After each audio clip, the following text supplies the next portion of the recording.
Hey guys, what's up? This punk guy here. Thanks for joining me back on my review channel. I'm very excited about today's album review, NOFX's double album, because they are my favorite band of all time. Always have and always will be. But before we get into all that, don't forget to like and subscribe to this channel. If you like this review, I know it's been a while since I've done my last one, but if you like these reviews, give them a thumbs up, and like I always say, please subscribe and share these videos with other people so we can share the love of punk rock. And don't forget to add me on Instagram at this punk guy. I always put a link down there below. But let's get right into the review. This is NOFX's 15th full-length LP. I'll put a picture right here because normally I have the album, but as you can see, I don't. And you know, it has to do with the whole backlog since 2020, you know, them not being able to ship the records in time. But I wanted to do this album review so it's fresh in people's mind. And if anyone doesn't know who NOFX is, they are a skate punk band from San Francisco, California, and their last album that was released was back in 2021, and that was Single Album. So let's get into the history of this album. This is actually a follow-up to their last album, Single Album, which was originally supposed to be released as a double album, but Fat Mike went on record saying that he felt the songs weren't strong enough to make a double album, so he just released it as a single album. Which makes me kind of think, if he didn't think they were strong enough, why would he end up releasing them if these are the weaker songs of the second part of the album?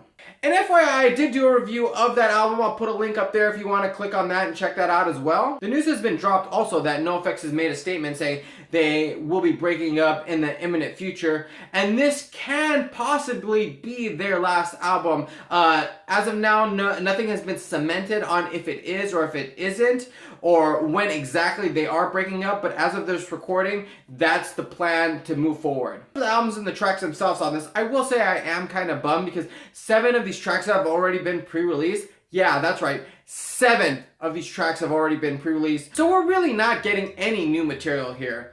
But with that being said, I really did enjoy this album actually. I think I actually enjoyed it a lot more than the first part, Single Album. This album has a lot more laughs per minute and is funnier than probably any of their other previous albums, and man, do they bring the sarcasm on here. As much as I did like Single Album, it was kind of more of a bummer album, and I don't really find myself going back to a lot of those tracks, and if I do, customarily, it's going to be one of the funnier, lighthearted ones. Fat Mike's wit is blanketed throughout this album. Proof he is like a top-notch wordsmith. His ability to twist a lyric or twist a phrase is uncanny, like no one else. His voice, on the other hand, although this album has crazy layers of harmony all throughout it, he can sound a little bit off and out of tune, especially during the slower parts of a song when it's just him or just him and a piano or something. Do you remember a long time ago hearing an interview with Mike saying he lets Melvin sing a lot of the older songs that have a higher pitch to them because he can't reach them anymore? Which may be the reason why Melvin is all over the place on this album. I've always loved that Mel yell. He has a great voice for like being an old school hardcore singer.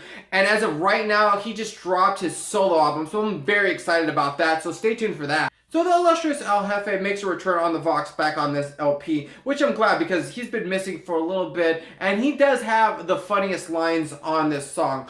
Although I am missing some really cool Jefe guitar solos. I mean, there's nothing really in here. It's kind of a plain album, nothing that really makes him stand out on this album. I mean, he is the Mexican Van Halen. He should have done at least one really sick-ass cool guitar solo. If there's any type of theme in this album, I would say it's very self-deprecating. Mike sings a lot about his self-destructiveness and a lot of the inner turmoil, but in a humorous way. But I don't really feel like it's a cohesive album. It feels more like just a collection of songs. So let's get right into the tracks. And there are only 10 tracks on here, so it's kind of a short album because NOFX songs are pretty short in general. Darby Crash in Your Party is the best fucking banger way to start out this album. It is such a fucking killer track, and on the top of my favorite tracks on this album, it has this sick ass bass line that starts it out, which is Fat Mike at his finest with that signature guitar sound that he always brings. And I believe this starts the momentum of how great this album is start to finish. Let's talk about that track Punk Rock Cliche, because this is the infamous track that Fat Mike wrote for Blink-182. They recorded it, and when they found out Fat Mike wrote it, they ended up dropping it and they no longer talk anymore. Weird. And although I can honestly say I've never been a Blink-182 fan, Yeah, I was that guy in high school. I can definitely see how Blink-182's version could have been a lot better sounding. I mean, you could totally hear the blueprint of what Blink would have done with this song, but in the hands of NOFX and their own sound, I don't really think it works quite well. I mean, NOFX is poppy, but they don't have that early 2000 bubblegum pop sound and rhythm that Blink would bring to it. And so, with that note, it's not really my favorite track on the album. In fact, it's probably my least favorite track. But I actually feel the opposite about this next track, 3 Against Me. Now, originally, 3 Against Me was written for Fat Mike's musical Home Street Home, which he did release on Fat Records. And that was more of an acoustic version, and that was my least favorite track on this album. NOFX did re-record it, and I really do like this version. They sped it up, made it more of a traditional NOFX skate punk sound. But my favorite part about the track is actually the last outro chorus that they added to it, where Fat Mike is singing "You Can't Erase Me." It's just really kind of deep and saddening and has that haunting feeling, kind of leaves you with that eerie, sense. But it's really a powerful message. So in conclusion, I have no qualms about letting people know how much I love NOFX and how much they are my favorite band. So am I going to be biased about this album review? Duh. Do I like this album? Yes. Do I love this album? No. Can I not stop listening to this album since it's been released? Yeah.